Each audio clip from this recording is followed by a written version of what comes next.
las inspecciones ITSE, pues como ya lo ha dicho muy bien muchas veces, lo han repetido en las últimas semanas, pues no te garantiza que existan los profesionales que deben estar en la inspección, ¿no? Porque pueden ser o, ¿no? O arquitecto o ingeniero, o civil, o eléctrico, o químico. Entonces, tampoco te garantiza Iquitos, ¿en cuánto muchísimo porcentaje más. estamos O llegando, sea, no? Iquitos tiene de vivienda formal 1%. De toda la vivienda que se produce, porque se produce vivienda, 1% es formal. El resto, El 90, de acuerdo a los estudios de Grade, por ejemplo, 1% es formal y el resto es informal, o sea, no se deja de construir vivienda. Construir en la selva en la Amazonía es más costoso, o sea, definitivamente es más costoso. Y si la vivienda tiene que costar menos porque la economía es más débil, o sea, la economía es más, o sea, hay mucha más pobreza. bienvenidos a nuestro podcast. Hoy día tenemos como invitada a la arquitecta Gabriela Vildósola, que nos visita desde Iquitos. Ella es vicedecana del Colegio de Arquitectos del Perú. Muchísimas gracias, arquitecta, por la visita, sobre todo para compartir, ¿no?, la realidad diferente que se vive en el interior del país, porque queríamos dar una mirada también al interior. Siempre hablamos de Lima, de los desarrollos que hay acá, pero hacía falta una persona que vive, que día a día ve la realidad del interior, entonces para que nos pueda compartir. Arquitecto, para empezar, coméntanos un poco acerca de su trayectoria, ¿no? Sabemos que viene de la Ricardo Palma, pero háblenos de esta larga trayectoria que usted tiene como arquitecta y su especialidad, para que la gente que no lo conoce pueda también tener una idea de quién se trata, ¿no? Bueno, muchas gracias por la invitación. Sí, bueno, yo estudié en la Ricardo Palma y luego viajé a Iquitos. Yo soy loretana, pero no había vivido en Iquitos, pero el destino me llevó a vivir en Iquitos. Hace 30 años que vivo en Iquitos y he aprendido, bueno, he desarrollado mi carrera allá. Al inicio es muy difícil, primero porque no conoces a nadie y, y y segundo, porque el arquitecto en la ciudad de Iquitos no era muy valorado, ¿no? Es decir, había muy poquitos arquitectos. El colegio de arquitectos no tenía un local propio, habían menos de 40 arquitectos y mujeres menos, ¿no? Eran 3 mujeres. Y entonces la mayoría se dedicaba a la construcción de carreteras, pistas, veredas. Entonces no había un valor de la arquitectura, no había facultad de arquitectura tampoco allá. Entonces sí ha sido un poco difícil. Hemos trabajado en muebles, haciendo muebles, en una mueblería, hemos formado un estudio de arquitectos y poco a poco hemos ido desarrollando, y luego yo ya me dediqué también en el sector público, en la Dirección Desconcentrada de Cultura. Bueno, en ese entonces era INC, porque también tengo una especial predilección por el patrimonio de la ciudad, Iquitos siendo un patrimonio riquísimo. Y sí, me atraía mucho y estuve por buenos años ahí y me dediqué a la docencia también, ¿no? He enseñado en la universidad. En el 2004 se abre la Facultad de Arquitectura en la Universidad Científica del Perú, en una universidad privada, y desde el 2004 ya 20 años llevo en la docencia formando arquitectos. Y eso le ha dado un valor también a nuestra profesión allá, ¿no? O sea, ya hay muchos más arquitectos, ya somos más de 200 arquitectos, y eso de alguna manera hay una presencia ya del arquitecto y del rol que cumple en la ciudad, en la arquitectura, pero también en las ciudades, ¿no? Todavía eso hay que fortalecer en la planificación, en el urbanismo, pero sí, ya hay en todo este trayecto, Claro, ya ¿no? que usted toca este tema de la planificación, vemos a diario en Lima o si no, acá nada más al norte, en Chancay, hay un desorden, hay una informalidad, teniendo la oportunidad de crear una ciudad planificada, ordenada, con el plan de desarrollo urbano. ¿Cómo ve en el interior del país, sobre todo en la Amazonía, esos temas de planificación urbana? Pues sabemos que la ciudad crece de Sí, forma desordenada, ¿no? lamentablemente la mayoría de ciudades crecen sin planificación, no sin planes, porque sí, Iquitos ha tenido planes desde los años 40, ha tenido ya, creo, no los he contado, pero más de 5 planes ha tenido. Sin embargo, se mantienen, no se implementan los planes, ¿no? Ahí hay una deficiencia, un vacío, porque existen los planes. El último plan que hemos tenido fue del 2010, 2011 al 2021. no hemos dejado de tener planes, sin embargo, no se ha ejecutado. no se implementan, solo se utilizan como normativa para la construcción privada, es decir, los parámetros urbanísticos, y, y eso en los últimos años, ¿no? Antes no, simplemente no existían. Y y ahora sí creo que, por ejemplo, por lo menos ya para contar Iquitos está pasando por un momento muy importante en el tema de planificación. Finalmente, la actual gestión ha entendido que la planificación es importante y hoy se están desarrollando 3 instrumentos de planificación.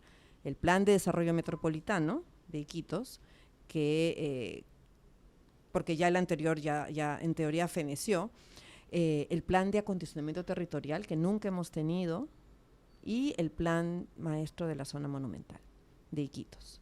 Entonces, es un momento, me parece que importante en nuestra ciudad de la elaboración de estos 3 instrumentos que harán y que esperamos luego puedan implementarse en las siguientes gestiones, ¿no? Lamentablemente, cuando cambia de gestión, a veces se desecha lo anterior, pero lo importante es crear formar capacidades, ¿no? Adentro de la municipalidad, pero también en la ciudadanía, ¿no? Formar una ciudadanía consciente y participativa, ¿no?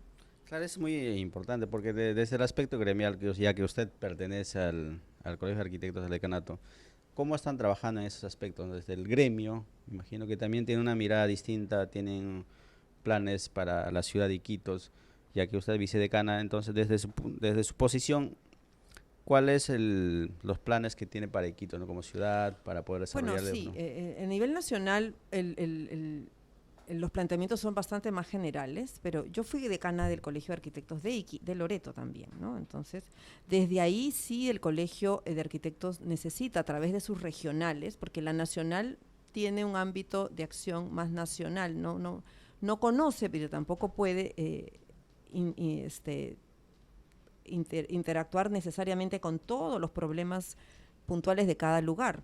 Porque sin embargo, sí nuestras regionales, el colegio está organizado en regionales y zonales, sí son la voz del Colegio de Arquitectos como órgano técnico consultivo, y ahí es donde el trabajo es importante porque está cercano a los problemas del día, pero también cercano a la ciudadanía y a las autoridades, ¿no? Entonces, esa es la manera como el colegio actúa, ¿no? A través de sus regionales, y son sus regionales, los decanos regionales y sus agremiados los que trabajan directamente para, o si bien dar opinión técnica, alzar la voz en algún momento que necesite, o apoyar los procesos, por ejemplo, que ahora se están desarrollando en Iquitos, ¿no? Nosotros, como Colegio de Arquitectos Regional, por ejemplo, formamos un colectivo, el Acuerdo por Iquitos, desde el 2017.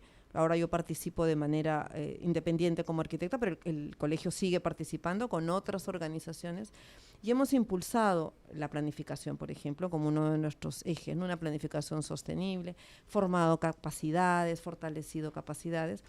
Y finalmente, luego de 7 años de trabajo, vemos que con candidatos, porque creemos que es importante formar candidatos también. Los candidatos conocen de política tal vez, pero a veces de los aspectos técnicos muy poco. Entonces sí, estar en ese tema. Y el colegio cumple una función fundamental desde las regionales en ese aspecto, ¿no?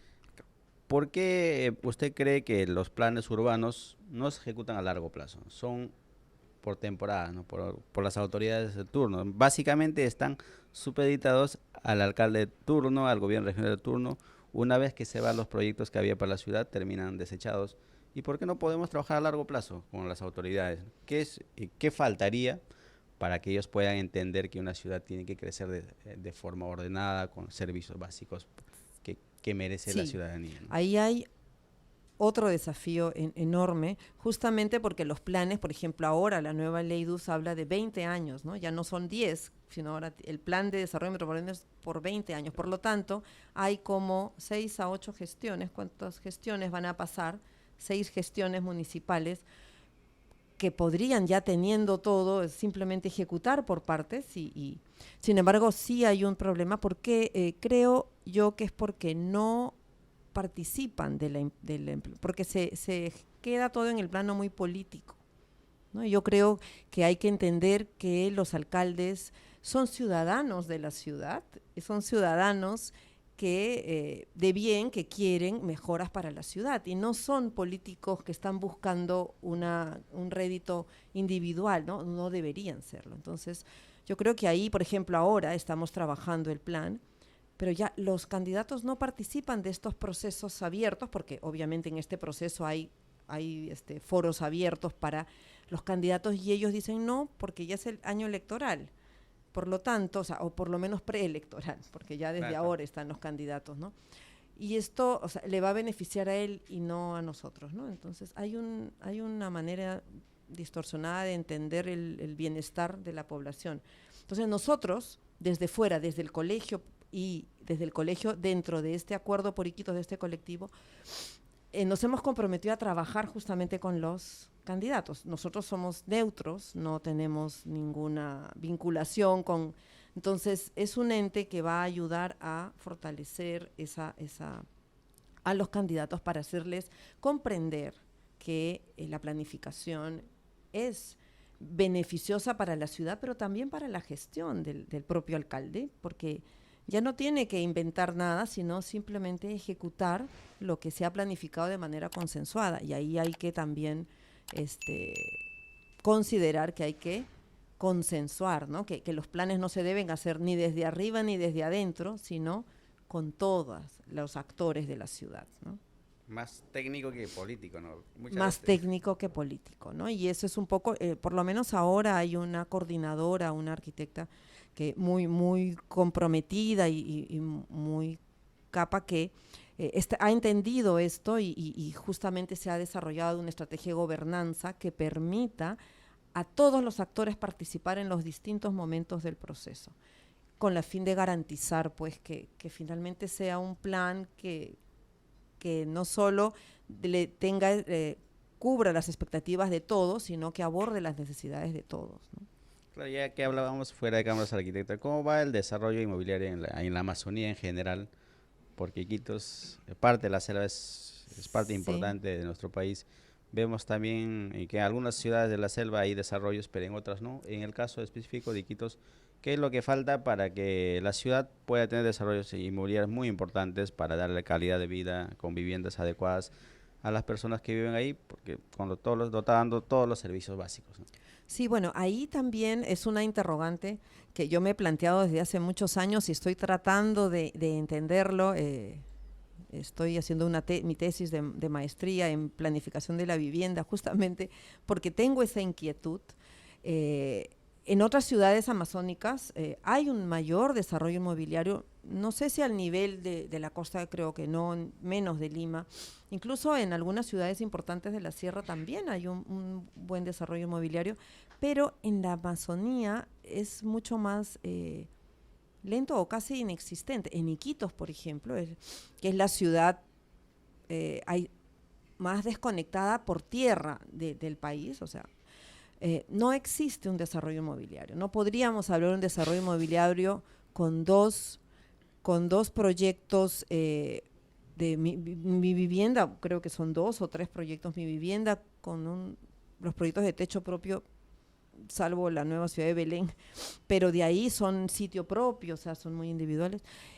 Y entonces no hay mucha oferta de vivienda y hay mucha informalidad en la ocupación del suelo, ¿no? O sea, definitivamente sí hay informalidad. La carretera Iquitos-Naute en los últimos 10, 15 años se ha visto invadida por muchos asentamientos y en principio creo que podríamos especular algunas causas a esta situación. El primero es que hay una economía muy informal que no accede a los créditos. Iquitos tiene, bueno, como todo el país, pero creo que hay ciudades en donde está más marcada esa informalidad en economía, y entonces no hay acceso al crédito formal. Y lo otro es es más costoso invertir en edificios de vivienda, ¿no? Es decir, o sea, le cuesta más al empresario, a la inmobiliaria, elaborar, de construir un edificio en Iquitos que en otras ciudades, porque la mayoría de los materiales son de fuera, ¿no? Vienen de Lima. Entonces, tienen un costo adicional que igual se lo tienen que cargar pues al consumidor final, ¿no? Y ahí también hay un tema. Lo otro es que los reglamentos no están adecuados. Entonces, la norma habla de, por ejemplo, del techo, de un techo mínimo de 230. Y claro, para abaratar costos, los proyectos de Mi Vivienda tienen las medidas mínimas, pero en Iquitos, con el clima que tenemos, es imposible tener un techo de 230 sin, por ejemplo, aire acondicionado. O sea, no podríamos, normalmente los techos son 280. Ahí nomás, en la altura, ya hay una diferencia en el presupuesto, ¿no? Porque hay más material que utilizar, ¿no? Es más, el espacio también debe ser mayor. O sea, una vivienda con una habitación de 210, no, mínimo debería ser 3 metros, y siempre se ha manejado ahí por lo menos 3x3. Ya estamos hablando de un área diferente a la que la norma, por ejemplo, establece. Entonces, ahí hay otro. Y el tercero es que no hay una cultura para vivir en altura, ¿no? Iquitos, la mayoría de personas no quiere vivir. Puede ser por el tema de que la vivienda es muy pequeña, pero también porque están acostumbrados a los espacios abiertos, a tener el área verde, el jardín, el lugar donde sembrar los frutos, o donde criar algunos animales de corral, porque también hay esa tradición, a cocinar en la parrilla, a leña o a carbón, al aire libre, porque la gastronomía loretana tiene que ver con el pescado asado, el plátano asado. Entonces una cocina dentro es muy difícil, ¿no? Entonces hay algunas situaciones que hacen desafiante el diseño de una vivienda en altura, pero que cubra todas esas necesidades, por ejemplo. Entonces no se aborda tampoco. Claro, pero para diseñar otro tipo de viviendas, como usted manifiesta, entonces, ¿hay también mercado para eso? Porque ya que hablamos de una informalidad muy grande, una empresa que quiere desarrollar otro concepto diferente, que genera otros costos adicionales, pero también tiene que hacer un estudio previo, ¿no? De mercado, si lo va a vender. Sí, y por los costos, porque ha habido una inmobiliaria que tenía para desarrollar 3 torres de departamentos, finalmente ha hecho una, y el resto del terreno lo está lotizando para vender lotes de terreno para que construyan sus viviendas unifamiliares, ¿no? A veces se cree también que en Iquitos hay terreno de sobra, ¿no? Y no es verdad, ¿no? O sea, hay áreas, Iquitos todavía está concentrada, se está expandiendo, pero no hay servicios, no está habilitada en la ciudad, y además estamos deforestando un bosque que nos está afectando después, ¿no? Porque el retorno de esta afectación, de esta deforestación, es justamente en más islas de calor, en más cambios en el clima que nos están afectando también, ¿no? Entonces, hay todo un círculo vicioso que hay que empezar a trabajar desde adentro, pero también en relación y en trabajo coordinado con, creo, el Ministerio de Vivienda, ¿no? En un trabajo más articulado, ¿no? Para entender las realidades distintas que tiene nuestro país, ¿no? ¿Cuál crees que sería la concepción ideal para que haya desarrollo también en la selva? No solamente acá en Lima. Acá vemos, ¿no? Acá mismo vemos, si vamos a la periferia de Lima, hay mucha informalidad, hay muchas casas que están de techo de plástico, no dotan de los servicios. Pero si vemos acá eso, imaginemos ir a la selva, ¿no? Pero además, por ejemplo, había otro desarrollo inmobiliario, lotes, porque eran lotes, con habilitación, era uno de los pocos que habilita en la carretera a Zungarococha. Esa carretera está a 15 kilómetros del centro. Pero en ese lugar no hay nada. O sea, mejor dicho, hay un centro poblado muy pequeñito, el colegio, la universidad están en el centro de la ciudad, y para Lima 20 kilómetros tal vez no es mucho, pero para una ciudad pequeña en donde tienes todo muy cerca, a menos de 1 kilómetro o 2 kilómetros, 20 kilómetros, con un transporte público que no llega, es bien difícil, ¿no? O sea, no es tan fácil. Entonces, obviamente, esas casas, o sea, no ha fracasado ese proyecto. O sea, algunos han comprado, pero nadie ha construido, por ejemplo. Y entonces, ¿por qué? Porque tampoco la planificación va de la mano con este desarrollo. O sea, es decir, la planificación debería decir, aquí hay que desarrollar, yo voy a hacer la carretera, voy a dar agua, para desarrollar este sector. Eso no existe, ¿no? Entonces, la persona construye en su terreno, pero no le llega todo lo demás que la municipalidad debería de hacer llegar, ¿no? La conexión, no. Entonces, falta todo eso y creo que desde la planificación se puede trabajar, pero y tengo la esperanza de que ahora con estos 3 planes que se están trabajando de manera más consensuada, podamos lograr eso, ¿no? De desarrollar la ciudad de una manera más sostenible y que beneficie a todos, ¿no? O sea. Básicamente yo conozco a, si no es 2 o 3 inmobiliarias que tienen proyectos en Iquitos. Ya que usted me comenta, me imagino que están vendiendo esa típica casa de campo que venden sin los servicios completos, algunos con agua o sin Casas agua. de campo. O sea, en realidad lo que ha habido es terrenos, no casas, o sea, no se construye casa. Lotes para casa de Lotes. campo, ¿no? Sí, algunos se venden de esa manera, ¿no? Lo dicen, pero en realidad están al costado, pues hay población, ¿no? O sea, no están de campo, porque además son habilitaciones, o por lo menos son lotizaciones, que tipo en condominio, ¿no?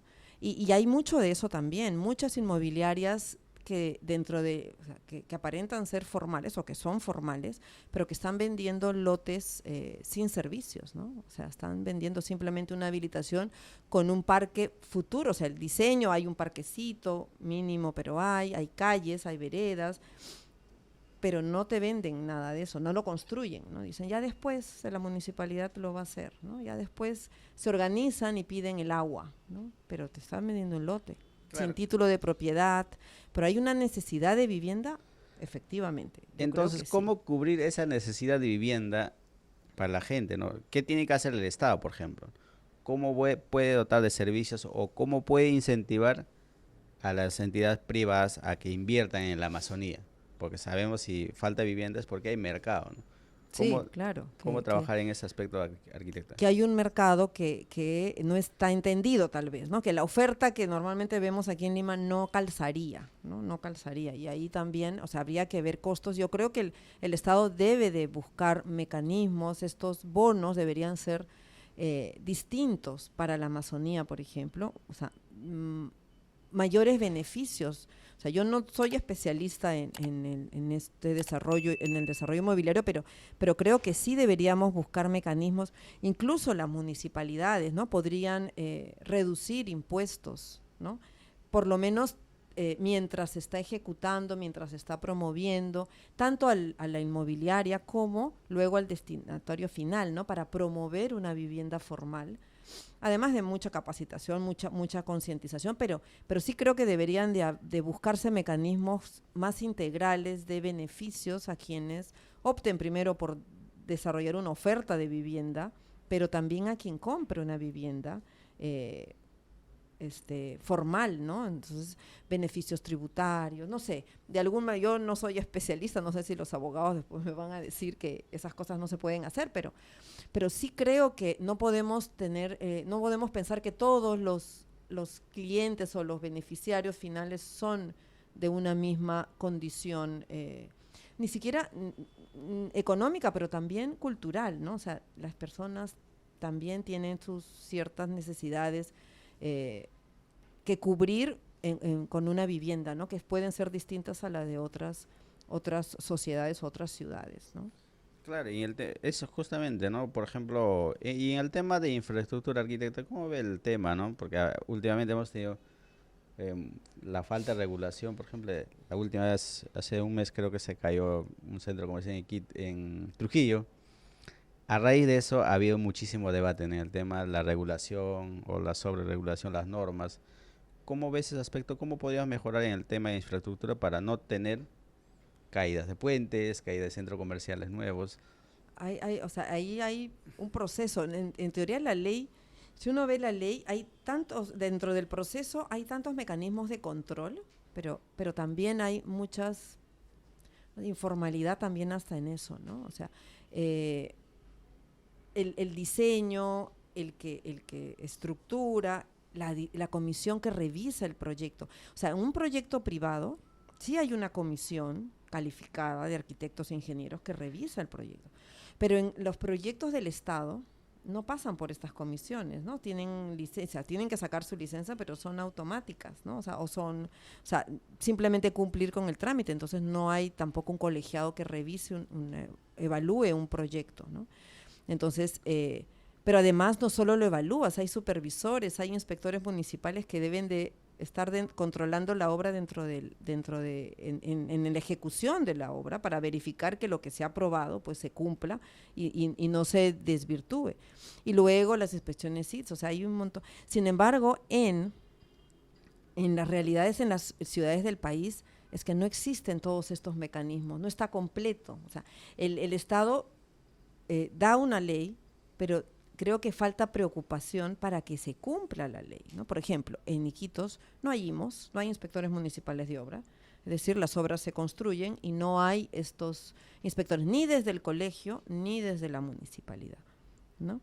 Las inspecciones ITSE, pues como ya lo ha dicho muy bien, muchas veces lo han repetido en las últimas semanas, pues no te garantiza que existan los profesionales que deben estar en la inspección, ¿no? Porque pueden ser ¿no? O arquitecto o ingeniero, o civil, o eléctrico, o químico. Entonces, tampoco te garantiza, y en Iquitos, como en otras ciudades seguramente, es más fácil que no se cumplan las normas, ¿no? Y no se hacen cumplir las normas, ¿no? Entonces, ahí también hay todo un desafío enorme para poder regular, y creo que los colegios profesionales podemos incidir y debemos incidir en esto, ¿no? En el cumplimiento de que los arquitectos, en lo que nos compete, debemos participar en todo este proceso, ¿no? Claro, pero ¿qué es lo que faltaría para que los colegios profesionales o los gremios, que son actores muy importantes en el desarrollo del país, puedan también tener presencia en la planificación? No solamente en la ejecución, ¿no? Tiene que partir desde la planificación de la ciudad, desde las infraestructuras. Claro. O sea, por eso le decía que se ha trabajado una estrategia ahora en Iquitos que podría ser un piloto para hacer un ejemplo y se puede replicar, de una estrategia de gobernanza interesante en donde el Colegio de Arquitectos participa en varias mesas técnicas, ¿no? O sea, en varias mesas locales de técnicas locales, en varios lugares. Entonces, hay una estrategia donde hay diferentes grupos locales de trabajo y donde los actores de la ciudad participan. El Colegio de Arquitectos es uno de ellos y participa, o sea, está involucrado desde la municipalidad. No es lo mismo ir y tocar la puerta, oye, quiero participar, a que ya sea la municipalidad la que lo organice de tal manera que siempre estemos presentes y no solo los arquitectos, ¿no? Los gremios, estemos presentes los empresarios, los profesionales, la academia. O sea, creo que, bueno, por lo menos esperamos que esto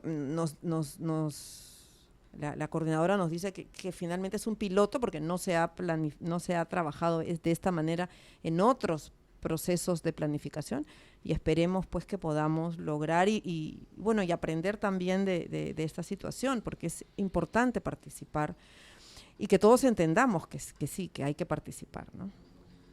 Es exactamente lo que se quiere, ¿no? Una ciudad ordenada, pero también, como le comentaba hace un momento, ¿por qué crees que usted, desde su mirada como arquitecta, tenemos ese déficit de vivienda muy grande en el Perú? Estamos hablando de más de 1.800.000, si no me equivoco. Y en Iquitos, Iquitos, ¿en cuánto porcentaje más. estamos llegando? O sea, ¿no? Iquitos tiene de vivienda formal 1%. De toda la vivienda que se produce, porque se produce vivienda, 1% es formal. El resto, de acuerdo a los estudios de Grade, por ejemplo, 1% es formal y el resto es informal. O sea, no se deja de construir vivienda porque se construye. Y en Iquitos hay un déficit, una situación distinta que en otras ciudades. Me parece que podría ser una de las pocas, amazónicas por supuesto, que tiene una población muy grande, más de 100.000 personas viviendo sobre el agua.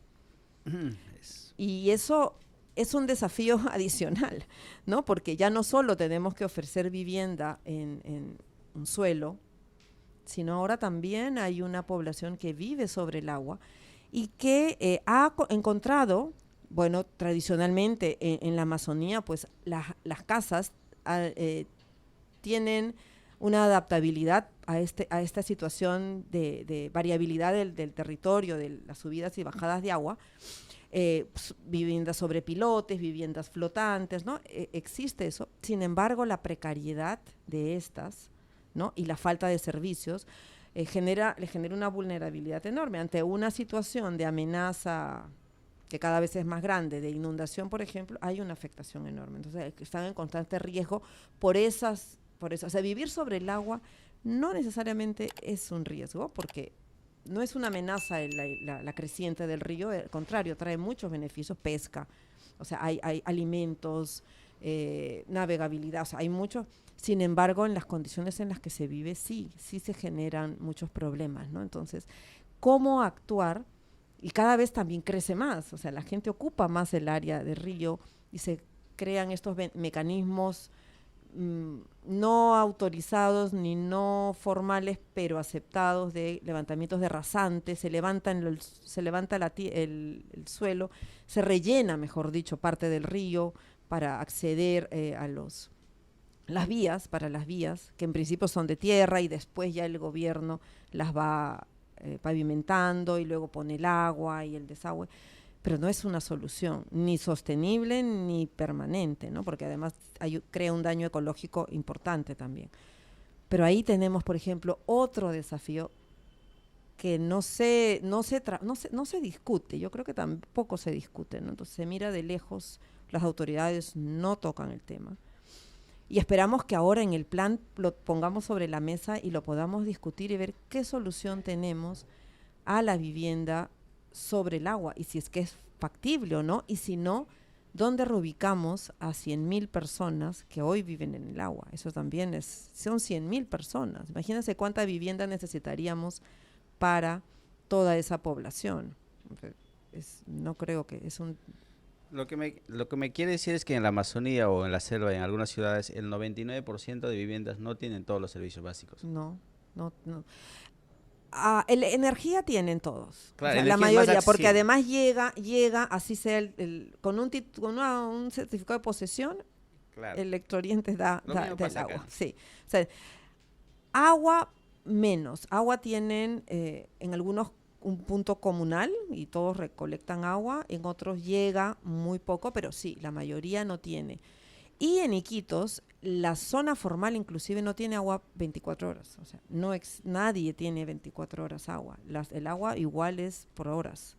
Entonces, el que no tiene una cisterna, pues no tiene agua todo el día, ¿no? Entonces, no hay el agua 24 horas tampoco en Iquitos, ¿no? O sea, es por horas, ¿no? Una hora, otra hora, nos dan en la mañana, nos dan en la tarde, y entonces uno tiene que colectar el agua. Y el desagüe, ese sí es más difícil. O sea, hay más agua, sí, pero desagüe menos, ¿no? Y es todas estas zonas, por ejemplo, las zonas inundables, todos tienen un desagüe, hay un colector, pero ¿a dónde va este colector? Al río. Todo va al río. Y entonces cuando el río crece, todo se mueve, ¿no?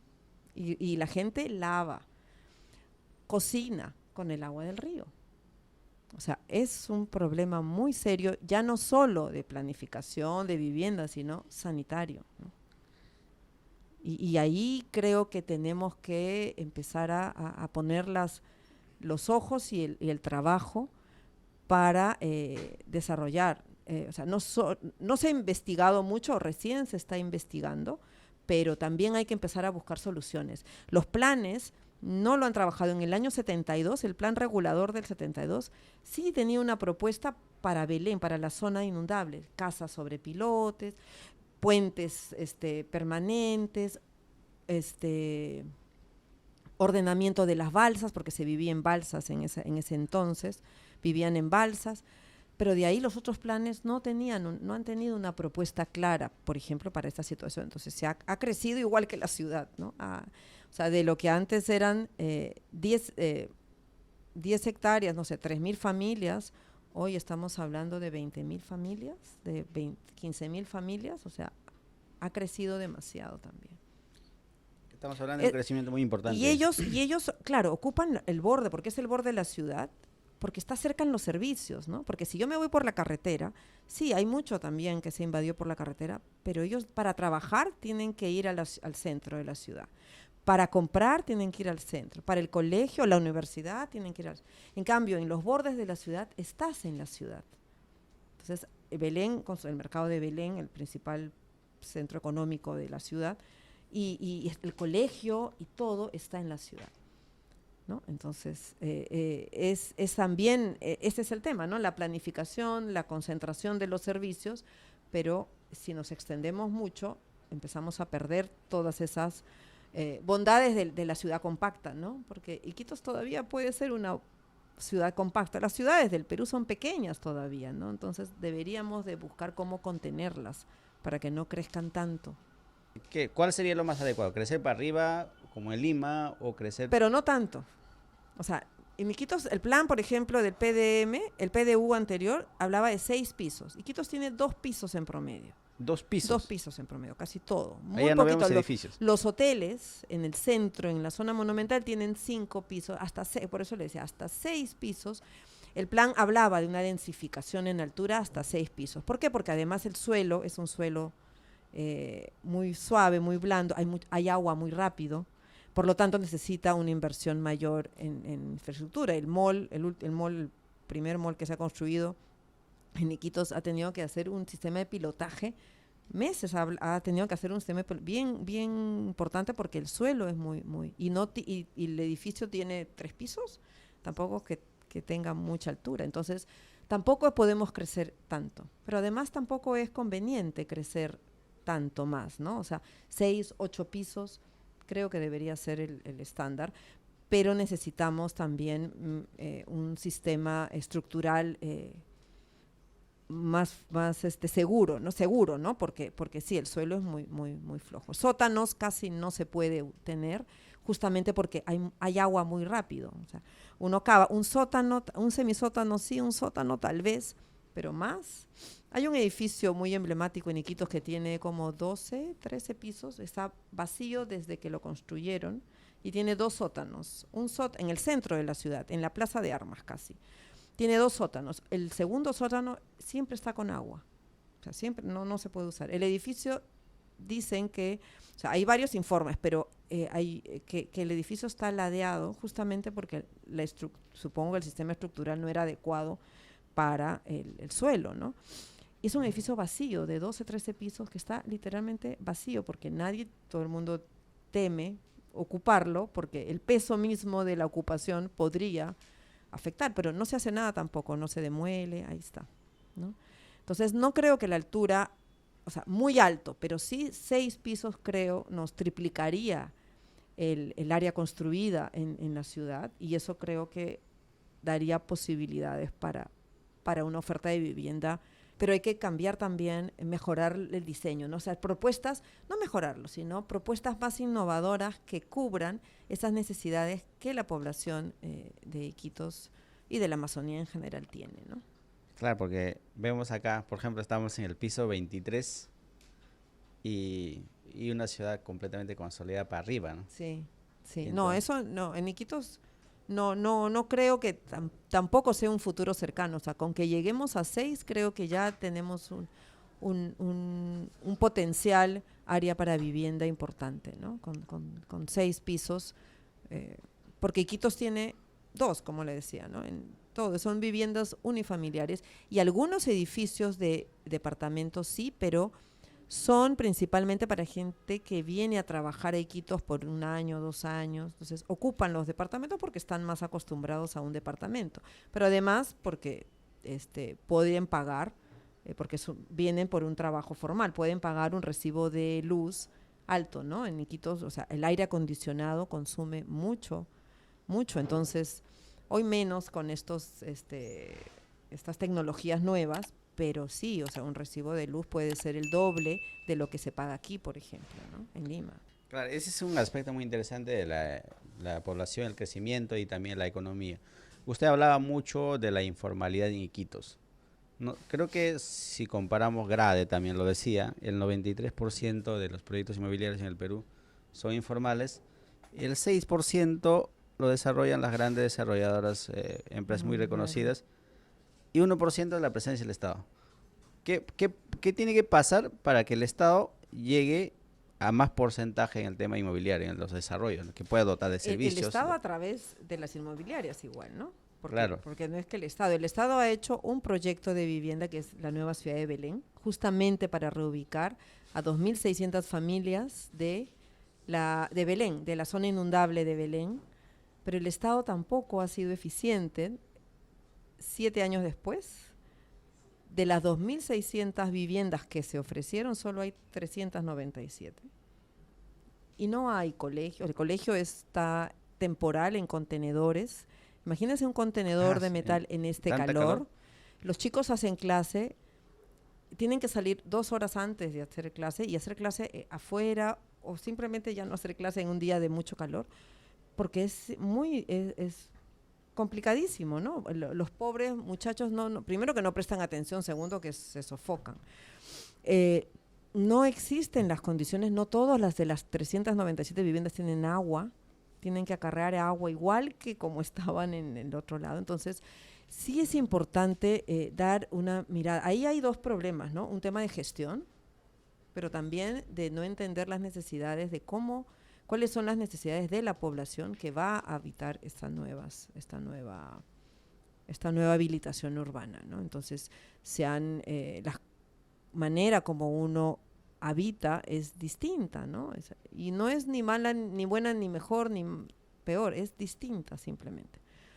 Entonces, sí, yo no sé cómo, es un territorio muy desafiante, pero las inmobiliarias, yo pienso que necesitan incentivos, porque no solamente fiscales.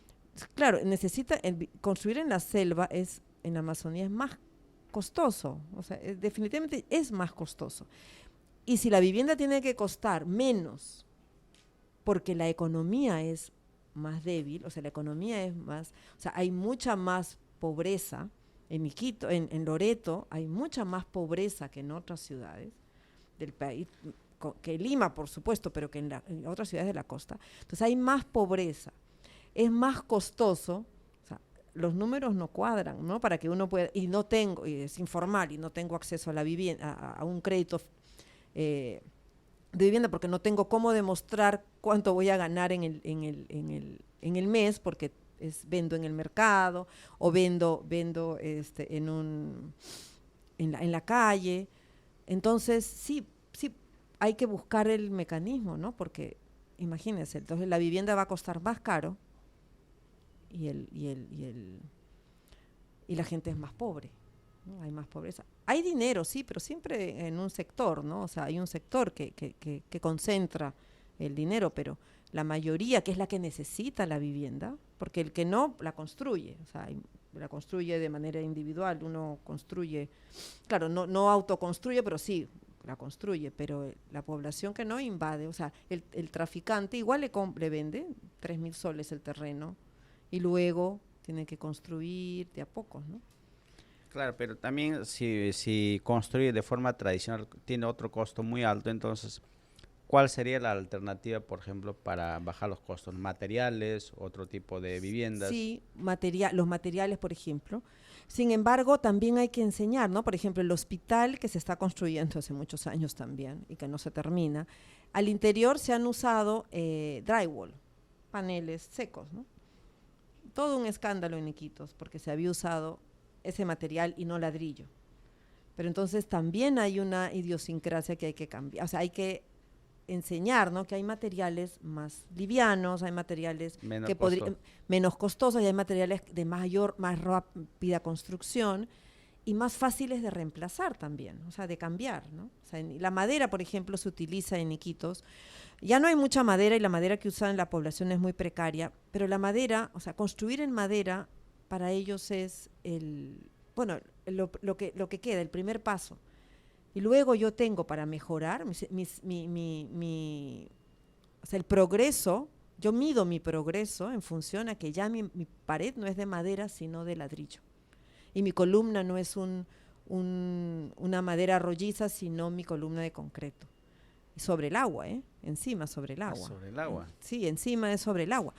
Entonces, hay esa relación del famoso material noble y el sentido de progreso y los nuevos materiales u otros materiales que podrían ser más, se tienen como que vetados, ¿no? Porque claro, la referencia de una casa en madera, por ejemplo, o una estructura de madera que se construye en otros países del mundo, ¿no? En Estados Unidos todo se construye con estructuras de madera. Es precario, es para se relaciona con la pobreza, con la precariedad. Entonces ahí también hay otro desafío de entender que los materiales en sí mismos no te dan una condición, ¿no? O sea, al contrario, ¿no? La madera tiene muchas propiedades más nobles, inclusive que en muchos casos que el concreto o que otros. Pero también hay que trabajar un mercado formal de madera, ¿no? Que no se deforeste sin un manejo adecuado, o sea, implica pues toda una cadena de productiva importante que hay que trabajar también, ¿no? Claro, porque en Lima, por ejemplo, este edificio está dividido con drywall. Por ejemplo. No se nota la diferencia frente a un... Y nadie ha dicho nada. En Iquitos hubo, los periodistas hicieron fue una noticia porque el hospital tenía las paredes de drywall, no todos me imagino, hay zonas que son, pero porque ese no era, es un material, es cartón que se va a romper, pero es que así se construye y no estamos acostumbrados, ¿no? Entonces, esto del material noble, el concreto, el ladrillo, está muy posesionado. Entonces, la alternativa es construir pues con otros materiales también, ¿no? Que mejoren las condiciones, que abaraten los costos, ¿no? Y que ayuden a tal vez, no en costo, pero en tiempo, ¿no? O sea, ya no me demoro pues un año construyendo algo, sino en 3 meses puedo construirlo. Entonces, creo que ahí también se abaratan costos, ¿no? Claro, y arquitecta, hablemos también, ya que usted pertenece al gremio y está en la directiva del CAP, ¿cuáles son los principales retos que está afrontando el Colegio de Arquitectos del Perú en esta gestión de la arquitecta Lourdes Justi, ¿no? ¿Cuáles son los alineamientos principales que ustedes tienen como colegio para poder impulsar los desarrollos inmobiliarios o diferentes infraestructuras? Sí, bueno, creo que nosotros tenemos un trabajo importante para asesorar técnicamente para la creación de normas o la modificación de normas, ¿no? Hay un impulso importante a la reglamentación de edificaciones existentes, por ejemplo, ¿no? Porque, claro, el Reglamento Nacional de Edificaciones está planteado para una obra nueva, principalmente, ¿no? Entonces, tanto en tema de seguridad, de accesibilidad y en patrimonial, o sea, pero desde el edificio patrimonial es una obra que ya existe. Entonces, no podríamos, o sea, es muy difícil a veces implementar unos estándares que nos plantea un proyecto nuevo a una obra que ya existe, un proyecto que hay que adaptar, que tiene 30 años, 40 años con una norma anterior, pero que ahora necesita, por seguridad, ciertas condiciones adicionales. Entonces, ese trabajo se está haciendo, la decana, como es especialista, está con un equipo técnico de especialistas. Estábamos desde el colegio proponiendo, por ejemplo, esta cambio normativo o adición, o sea, es una adición, una norma adicional en el reglamento de normas existentes, ¿no? Por un lado, ¿no? El otro lado es también, estamos comprometidos en fortalecer los concursos de arquitectura para la obra pública, privada también, pero sobre todo pública, ¿no? Porque creemos que es un mecanismo que permite valorar la arquitectura y lograr mejores resultados en las edificaciones, ¿no? En los proyectos. Puede incluso abaratar costos, ser mayores eficiencias. Y entonces hemos incidido en que se modifique el reglamento de la ley de contrataciones con el Estado para permitir los concursos, pero todavía faltan algunos otros aspectos que pueda involucrar más y que pueda ayudar a que los gobiernos opten por eso. Ahorita de alguna manera es optativo, ¿no? Pero que puedan entender que a través de un concurso podríamos tener mejores beneficios para el resultado final del proyecto, ¿no? Y de la obra en sí, ¿no? Y bueno, y ahora con esto del tema de la ley de inspecciones de seguridad, también la incorporación o retomar el número mínimo de el equipo, ¿no? O sea, ahora el equipo ahora es de 3, antes era de 4, e involucraba necesariamente un ingeniero civil y un arquitecto, y hoy no. Entonces también estamos trabajando para que esto se pueda finalmente revertir y se pueda, y mejorar también lo de las inspecciones técnicas de seguridad, que vemos que son muy importantes, porque el proceso no termina cuando la obra se inaugura y se empieza a funcionar, sino el mantenimiento y el seguimiento a un proyecto donde encima hay muchísima gente que lo utiliza, es vital, ¿no? Claro, eso justamente a raíz de lo que pasó últimamente, ¿no? Por ejemplo, se cayó también, por ejemplo, en una ciudad muy importante que está en los ojos del mundo, en Chancay, se cae un puente, ¿no? Y ahí uno se pregunta, ¿no? ¿Cómo es la fiscalización del Estado, el control del Estado, las infraestructuras que existen, siendo administrado también por privado? Claro.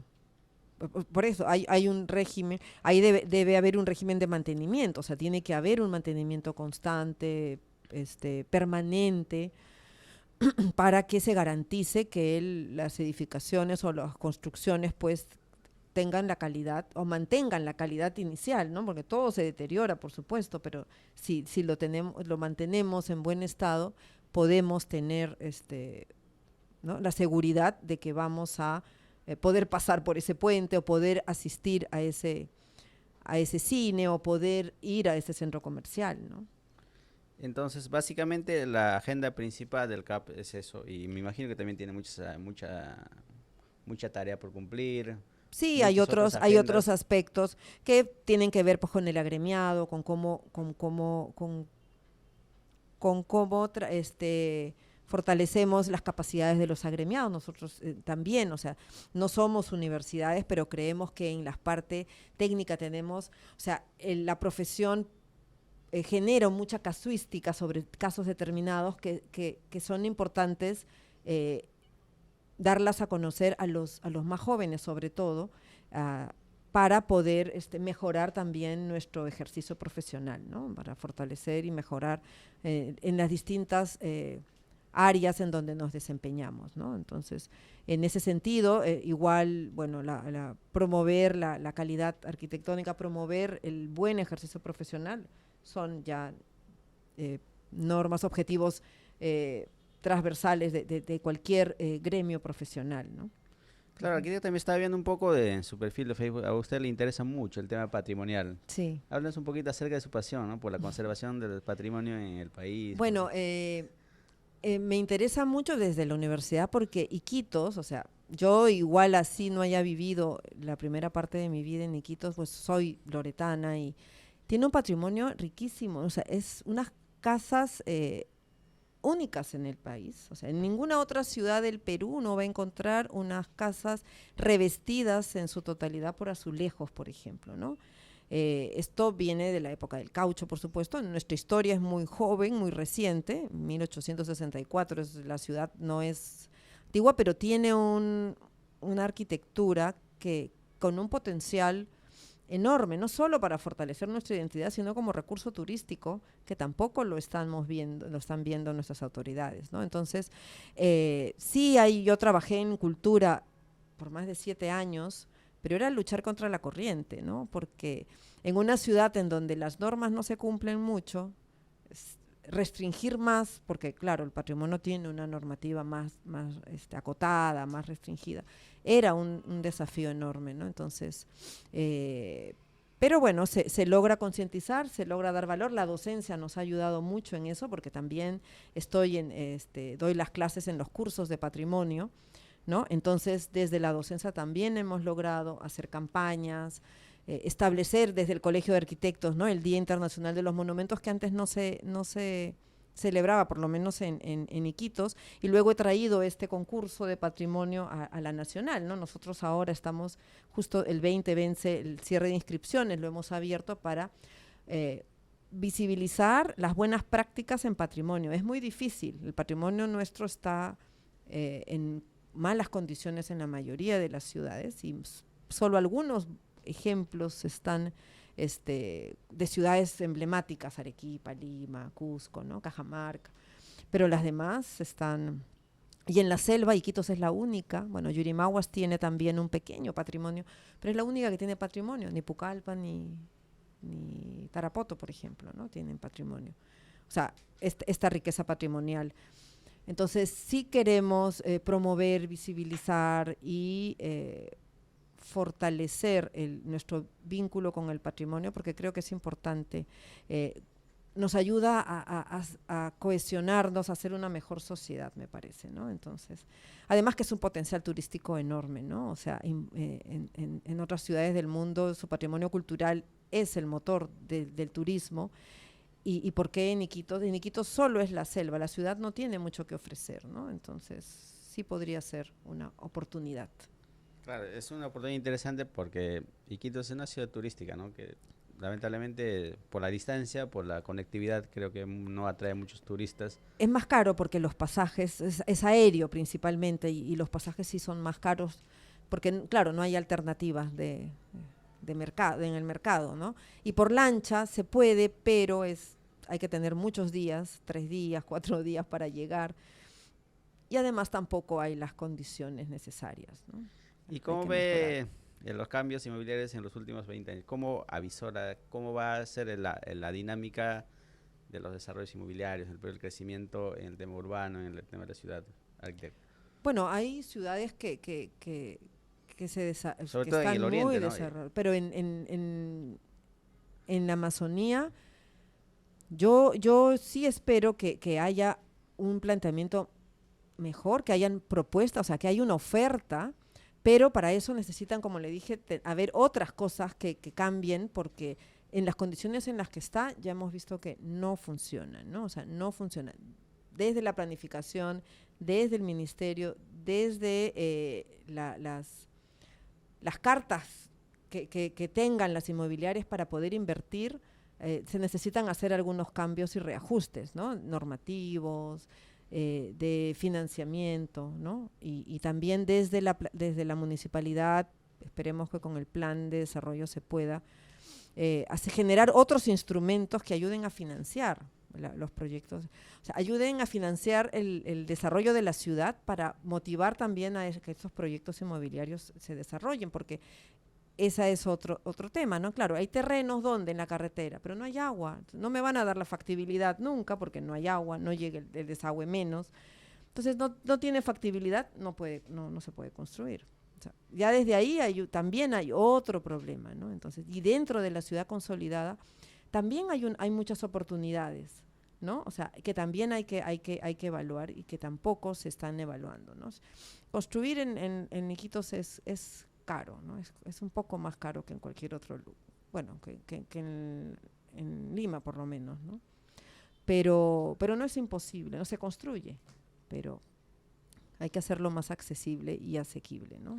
Claro, más accesible de acuerdo al mercado y de la condición de las personas también de cada ciudad, ¿no? Sí, y de acuerdo a las necesidades de la población, ¿no? Tal vez, o sea, ahí tenemos que trabajar, ¿no? Y creo que la academia tiene que aportar ahí, ¿no? O sea, cómo hacer vivienda amazónica, ¿no? Vivienda que responda a las necesidades que son muy distintas en algunos aspectos, ¿no? Todos dormimos, pero en algunos aspectos muy distintos a otros lugares de la ciudad, del país, ¿no?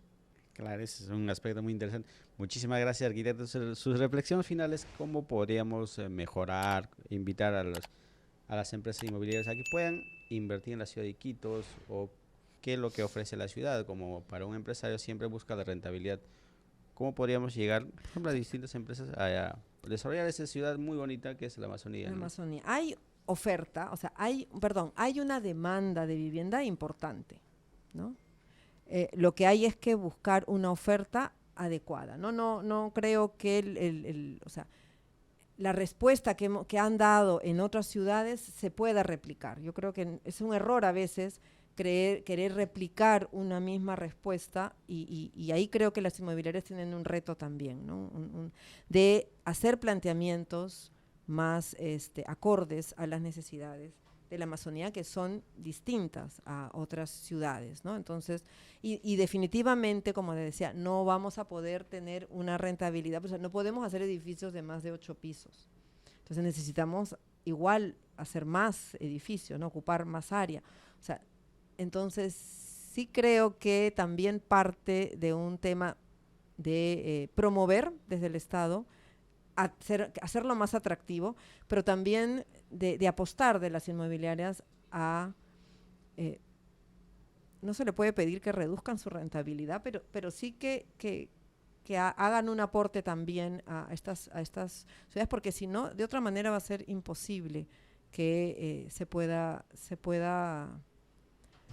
construir vivienda accesible y asequible con estas condicionantes de altura, de áreas mínimas distintas por el clima que tenemos, de techos, los aleros, por ejemplo, no podemos hacerlo a nivel, tenemos que hacer aleros, y eso es un costo también adicional, o sea, el alero que proteja del sol y de la lluvia.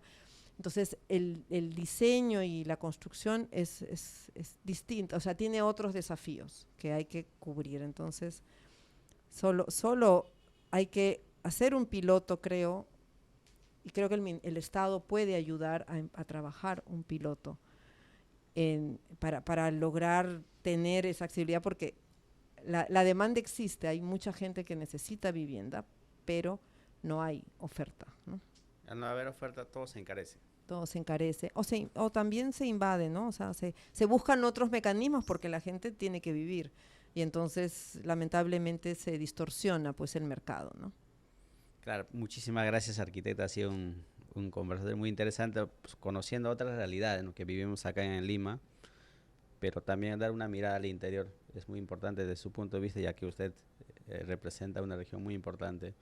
Y aparte es vicedecana del Colegio de Arquitectos. Muchísimas gracias, arquitecta. Okay, muchísimas gracias. Para terminar, arquitecta, déjanos sus redes sociales para que la gente pueda seguir su trabajo. De repente comparte mucho contenido. Bueno, sí, como Gabriela Vildósola estoy en las redes. Bueno, yo solo uso Facebook y ahora Instagram un poquito, pero todavía no incursiono en el TikTok, por ejemplo. El TikTok. ¿No? Pero sí, bueno, en Facebook es la que manejo más, pero también la que más fácil, en Iquitos por lo menos, llega a difundirse, ¿no? Porque entre las autoridades, la población se difunde más en Facebook, por ahora en Iquitos. Por ahora todavía no llega TikTok. No mucho para los muchachos, ¿no? No mucho, pero sí. Muchísimas gracias, arquitecta. Ha sido un placer conversar con usted. Espero que no sea la última. Esperamos hacer unos conversatorios muy interesantes. Claro, sí, Vamos no a hay coordinarlo. problema, con gusto. Muchísimas gracias. Esto ha sido un nuevo capítulo de nuestro podcast. Para más contenido, síguenos. Entonces vamos a seguir compartiendo contenidos de calidad sobre el desarrollo inmobiliario y otros temas más. Muchísimas gracias a ustedes.